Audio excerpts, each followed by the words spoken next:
사랑하는 성도님들, 우리는 하나님 앞에서 어떤 존재들일까요? 여러분들은 하나님 앞에서 어떤 존재들이라고 생각하십니까?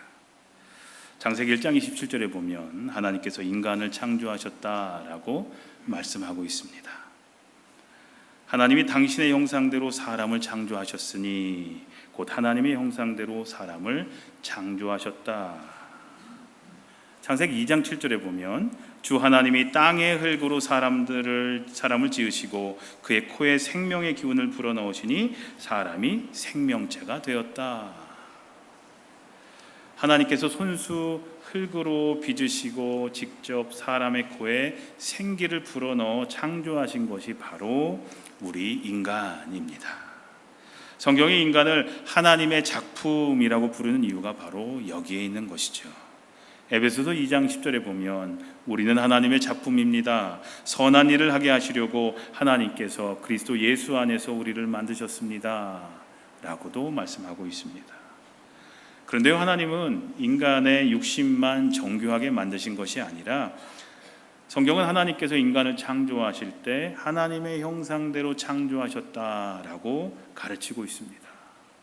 인간은 하나님의 형상대로 창조되었다는 것의 여러 의미 중에서 영적 의미로는 첫째로 우리 인간들도 영이신 하나님을 닮은 영적인 존재로 지음받았다라는 뜻이고, 영이신 하나님께서 영원한 분이시듯 우리도 영원한 존재로 지음받았다라는 뜻을 품고 있습니다. 그래서 우리는 이 세상을 사는 동안 영이신 하나님과 긴밀하게 연결되어 교제하며 살다가 죽음의 문을 통과한 후에는 영원하신 하나님과 영생토록 행복을 누리며 살아갈 수 있는 존재로 창조되었다라는 의미를 품고 있습니다.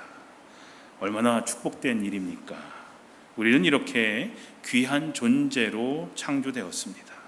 게다가 하나님께서 친히 만드신 우리를 귀하게 여기시고 또한 우리로 인하여 기쁨을 이기지 못하신다라고 성경은 얘기하고 있는데요, 스바냐서 3장 17절에 이렇게 얘기하고 있습니다. 너희 하나님 여호와가 너희 가운데 계시니 그는 구원을 베푸실 전능자시라. 그가 너로 인하여 기쁨을 이기지 못하여 하시며 너를 잠잠히 사랑하시며 너로 인하여 즐거이 부르며 기뻐하시리라 라고 말씀하고 있습니다. 우리가 이렇게 귀한 존재로 지음받고 또한 하나님의 극진한 사랑을 받는 복된 존재임을 깨닫는 것 참 중요합니다. 왜냐하면 그러한 깨달음은 우리가 이 힘든 세상을 자신감을 가지고 살아갈 수 있게 하기 때문입니다.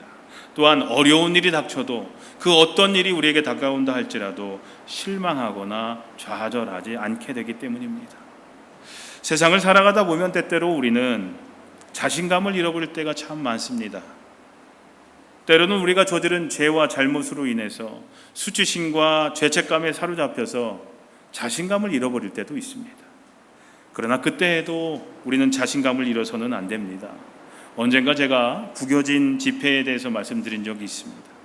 한번 생각을 해보십시오. 한 100불짜리가 있다고 생각하시고, 돈은 그 100불짜리는 아무리 구겨졌다 하더라도 그 가치가 떨어지는 것이 아니죠. 아무리 구겨졌어도 100불의 가치가 있기 때문에 100불 가지고 그 가치를 가지고 무엇인가 구입할 수가 있는 가치가 있죠. 마찬가지로 우리가 때때로 실수를 하여서 우리의 삶이 심하게 구겨졌다 할지라도 우리는 여전히 하나님의 사랑받는 귀한 자녀임을 잊지 않아야 한다는 겁니다. 하나님이 우리를 바라보시는 우리의 가치는 전혀 변함이 없다는 거죠. 우리의 삶이 아무리 구겨졌다 할지라도, 아무리 세상에 헤어졌다 할지라도 하나님이 우리를 보시는 가치는 변함이 없이 귀하게 여기신다라는 거죠. 우리가 하나님의 자녀라는 것은 단순한 우리의 바람이나 주장이 아닙니다. 구약에서는 우리가 하나님을 아버지로 부르는 자녀임을 이렇게 얘기합니다. 신명기 32장에 보면 그는 너희를 지으신 아버지가 아니시냐, 너희를 만드시고 일으키신 분이 아니시냐라고 말씀합니다. 예수님께서는 좀 더 구체적으로 우리에게 하나님을 아버지로 부르라고 가르쳐 주셨습니다. 우리 좀 전에 주기도문 할 때 하늘에 계신 우리 아버지, 그 이름을 거룩하게 하여 주시며, 그리고 뭐라고 끝납니까? 나라와 권세와 영광은 영원히 아버지의 것입니다 라고 우리는 기도를 하죠. 예수님이 우리에게 이렇게 기도하라고 말씀하셨습니다. 하나님을 아버지로 불러도 된다라고 말씀하셨죠. 사도 바울도 하나님께서 우리들의 아버지가 되신다고 고린도전서 8장에서 말합니다. 우리에게는 아버지가 되시는 하나님 한 분이 계실 뿐입니다 라고 얘기를 합니다. 무엇보다도 우리가 하나님의 자녀인 사실을 성령님께서 우리에게 가르쳐주고 있다라고 오늘 본문은 얘기를 하고 있습니다. 우리 함께 읽어볼까요? 시작. 하나님의 영으로 누구나 다 하나님의 자녀입니다. 여러분은 자녀로 삼으시는 영을 받았습니다. 그래서 우리는 그 영으로 하나님을 아빠, 아버지라고 부릅니다. 바로 그때 성령이 우리의 영과 함께 우리가 하나님의 자녀임을 증언하십니다 라고 말하고 있습니다. 장성도님들, 우리는 이렇듯 하나님의 귀한 자녀들입니다. 우리는 하나님의 귀한 자녀들입니다. 우리는 절대 하찮은 존재들이 아닙니다. 값어치 없는 인생은 없습니다. 나는 하나님께서 창조하여 주신 귀한 존재다라는 자존감을 갖고서 자신 있게 세상을 이기며 사시기를 주님의 이름으로 기도합니다. 한번 따라해 보실까요? 나는 하나님의 자녀입니다. 나는 하나님의 자녀입니다. 자, 그렇다면 하나님의 자녀로서 우리가 하나님께 대하여 가져야 하는 삶의 모습, 삶의 자세는 어떠해야 할까? 첫째로 하나님께 대한 친밀감을 우리는 가져야 합니다. 구약시대 이스라엘 백성들도 하나님과 자신들 간의 관계를 아버지와 자녀의 관계로 이해하기는 했습니다. 그런데 구약시대의 이스라엘 백성들이 하나님께 대한 기본적인 생각과 태도는 하나님은 창조자시고 절대자이시기 때문에 경외심을 가지고 있었습니다. 그것이 너무나 컸습니다. 지나치리만큼 하나님께 대한 경외심을 가지고 있었습니다. 그래서 자녀이면서도 하나님을 감히 아버지라고 부르지 못하고 대신 주인과 종의 관계에 사용되었던 단어였던 아도나이라고 불렀었습니다. 하나님께 대한 두렵고 떨리는 마음과 자세만을 강조하다 보니까 하나님은 거룩하시고 하나님은 우리를 지으신 분이시고 하나님은 절대자시니까 너희들 감히 엄접할 수 없어, 감히 하나님을 아버지라고 부를 수 없어, 이런 식으로 엄하게 가르치다 보니까 하나님을 아버지라고 제대로 부르지 못했다라는 거죠. 구약 때 그랬습니다. 구약시대 때. 그런데 예수님이 우리에게 하나님을 아버지로 부르라고 가르쳐 주시면서 우리가 하나님의 자녀임을 다시 일깨워 주셨습니다. 하나님께 대한 새로운 호칭을 우리에게 주신 것이 아니었습니다. 자녀로서 떳떳하게 아버지를 아버지로 부르라고 가르쳐 주신 것이죠. 그래서 하나님은 하늘에 계신, 우리는 하늘에 계신 하면 저 위에 하늘에 계신 걸로 생각을 하지만 그 의미는 초월적인 거룩하신 분이셔서 그것이 이제 하늘에 계신의 의미인데, 하나님은 하늘에 계신 초월적인 존재시고 거룩하신 분이셔서 땅에 있는 우리로부터 무한한 영광과 찬양과 경배를 받으시기에 합당하신 분이십니다. 그래서 우리가 마땅히 경외심을 갖고 하나님 앞에 나아가야 하지만 또한 자녀가 아버지를 대하듯 친밀감과 절대적인 신뢰감을 가지고 기쁨으로 하나님 앞에 나아가야 된다는 거죠. 두렵고 떨리는 마음으로 하나님께 가까이 가지 못하는 것이 아니라 우리는 친밀감을 가지고 하나님 앞에 나아가야 된다는 거죠. 우리는 하나님께서 너희는 나의 자녀다 라고 인정해 주신 떳떳한 하나님의 자녀들입니다. 그리고 하나님은 가까이 하기에는 너무 멀리 계신 분이거나 늘 두려운 마음으로 대해야 하는 그런 분이 아니십니다. 언제나 달려가서 그분의 크신 팔에 안길 수 있는 그런 아빠 아버지십니다.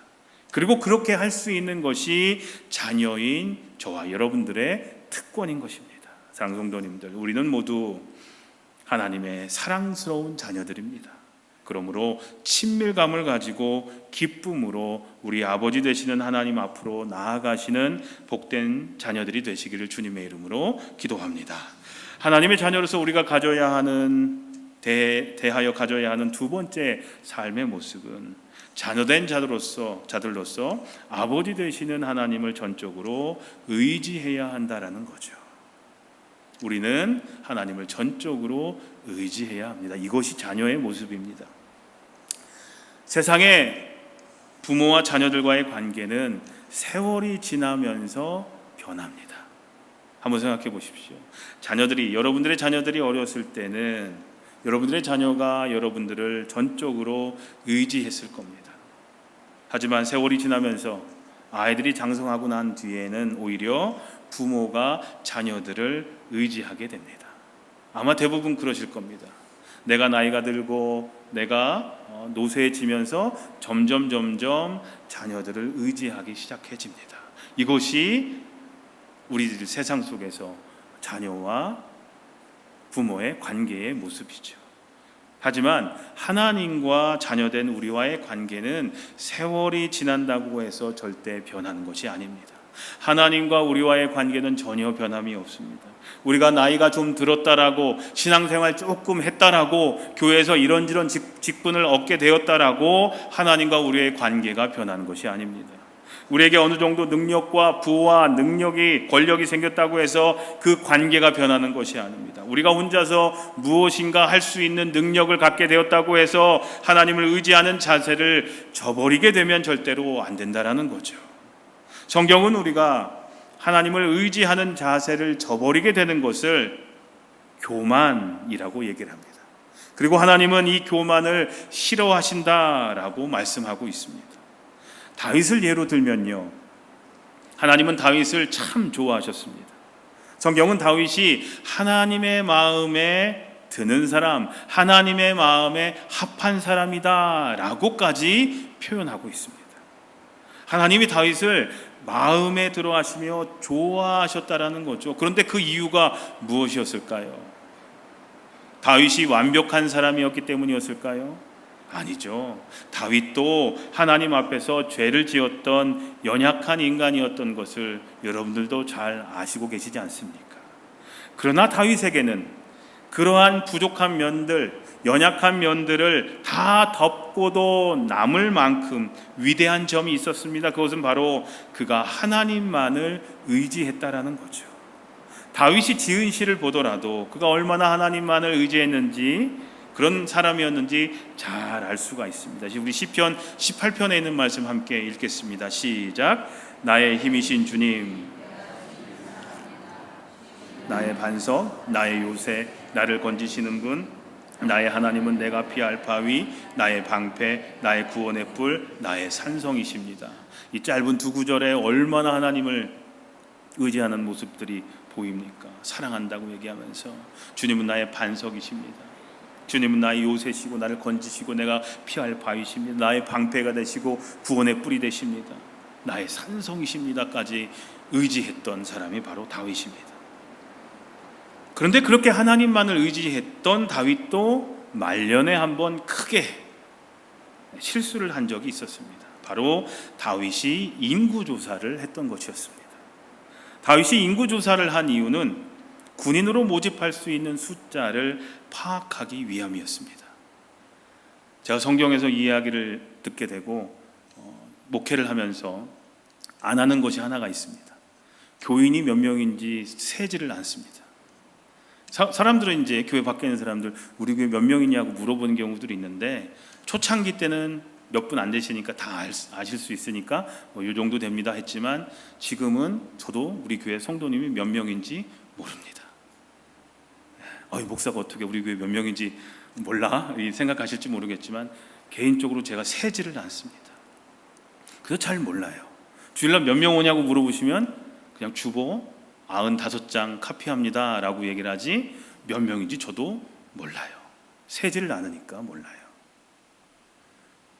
괜히 셌다가 그런 두려운 마음이 있습니다. 괜히 그런 걸 세가지고 우리 교회는 이 정도의 교세야, 이 정도 되는 교회야 라고 할까봐, 교만해질까봐 어느샌가부터 새지를 않습니다. 어릴 적 다윗이 골리앗과 싸울 때 이런 고백을 했습니다. 전쟁에서 이기고 지는 것은 누구에게 달렸다? 하나님께 달렸다. 주님께 달렸다라고 고백했던 다윗이었습니다. 그렇게 담대하게 외쳤던 다윗이 말년에는 군인의 숫자에 관심을 두게 됐던 겁니다. 한순간이었지만 하나님을 의지하는 마음보다 전쟁에서 승리하기 위한 다른 조건들에 관심을 두고 또 그것들을 의지해 보려는 잘못된 마음을 갖게 됐던 거예요. 그렇게 강력한 왕권을 가지고 있었던 다윗도 우리 숫자가 어느 정도 될까? 그걸 가지고 의지하려고 했던 거죠. 하나님을 의지하면서 전쟁에 나갔던 다윗이 잘못 생각을 했던 겁니다. 다윗은 자기의 잘못을 즉시 깨닫고 하나님께 회개의 기도를 했습니다. 그러나 하나님은 다윗의 기도를 들으셨음에도 불구하고 진노를 거두지 않으셨습니다. 그리고 다윗이 다스리는 이스라엘에 큰 재앙을 내리셨습니다. 하나님만을 의지하지 않고 다른 것들을 의지한 것에 대해서 하나님은 그렇게 진노하셨던 것이죠. 우리는 이 사건을 통해서 하나님께서 이 교만의 문제를 얼마나 중요하게 생각하시는지를 알 수가 있습니다. 하나님은 하나님의 자녀들인 우리가 하나님만을 의지할 때 우리에게 한없는 은혜와 복을 내려주십니다. 그러나 하나님의 자녀들이 하나님 이외에 다른 것들을 의지하게 되면 몹시 가슴 아파하시고 때로는 진노하셔서 채찍을 드실 때도 있음을 우리는 알아야 합니다. 이것이 성경이 우리에게 분명히 가르쳐주고 있는 준엄한 신앙적 교훈인 것입니다. 하나님의 자녀로서 우리가 하나님께 대하여 첫째로 친밀감을 가져야 된다고 말씀드렸습니다. 둘째로 자녀된 자들로서 교만하지 말고 아버지 되시는 하나님만을 전적으로 의지해야 된다고 말씀드렸습니다. 셋째로 우리는 하나님의 자녀로서 가질 수 있는 특권을 누릴 수 있어야 합니다. 그 특권은 바로 아버지 되시는 하나님께 언제나 무엇이든지 구할 수 있다라는 특권입니다. 아이들은 부모 옆에 있으면 당당해지고 두려워하는 것이 없죠. 여러분들의 어린 자녀들 생각해 보십시오. 여러분들과 같이 길을 가면요, 손을 잡고 걸어가면 아이들이 무서워하는 게 없습니다. 부모가 자신을 지켜주고 모든 문제를 해결해 줄 것이라는 믿음이 자녀들에게 있기 때문이죠. 그런데요, 하나님을 아버지로 부르는 우리도 마찬가지입니다. 하나님께서 우리의 아버지 되심을 굳게 믿고 있으면 아무리 어려운 상황이 우리에게 다가온다 할지라도 걱정하지 않습니다. 실망하거나 절망하지 않습니다. 왜냐하면 우리 아버지 되시는 하나님께서 자녀인 우리들의 사정과 고민과 어려움을 해결해 주실 것임을 굳게 믿기 때문이죠. 예레미야 33장 3절에 같이 읽겠습니다. 시작. 네가 나를 부르면 내가 너에게 응답하겠고 네가 모르는 크고 놀라운 비밀을 너에게 알려주겠다 라고 말씀하십니다.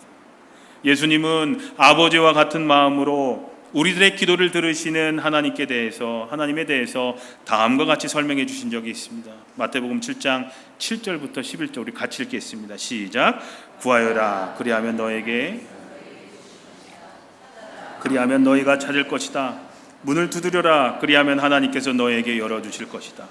너희 가운데서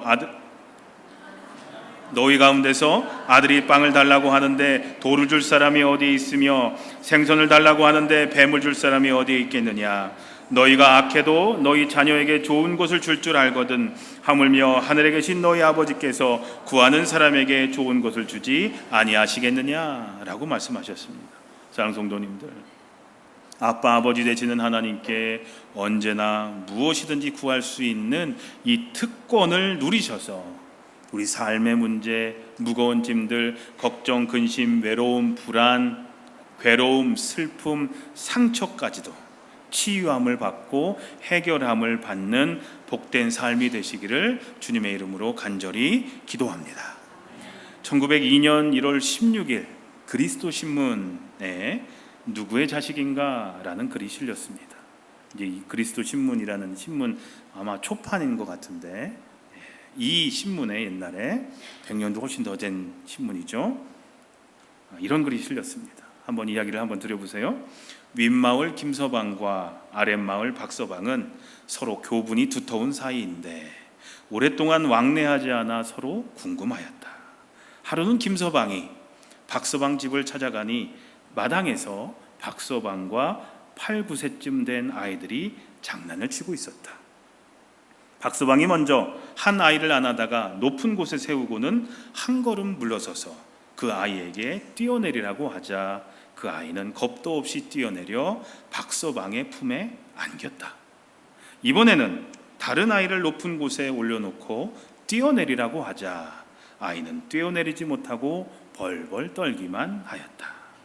이 광경을 본 김서방이 어째서 처음 아이는 잘 뛰었고 둘째 아이는 무서워 떨기만 하는가 하고 박서방에게 물었다. 박서방은 말하기를 처음 아이는 내 자식이라 내가 단단히 붙잡아 주리라는 것을 믿기 때문이요. 둘째 번 아이는 남의 자식이어서 나를 믿지 않기 때문에 위험한 것만 알고 무서워 떨기만 한다네 라고 대답해 주었다. 이에 김서방이 크게 깨달은 바가 있었다. 하나님의 자식된 자라야 위태한 곳으로 들어가라 하여도 염려하지 않고 행할 것이요 마귀의 자식은 믿지 않으므로 위태한 일에 무서워하기만 한다는 것이었다. 우리는 그가 믿는가 믿지 않는가를 보고 누구의 자식인가를 알 수 있다. 이렇게 이런 글이 실렸습니다.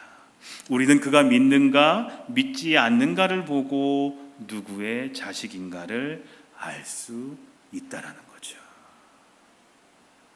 나는 하나님의 자녀입니다. 한번 따라해 보실까요? 나는 하나님의 자녀입니다. 우리는 마귀의 자녀가 아니죠.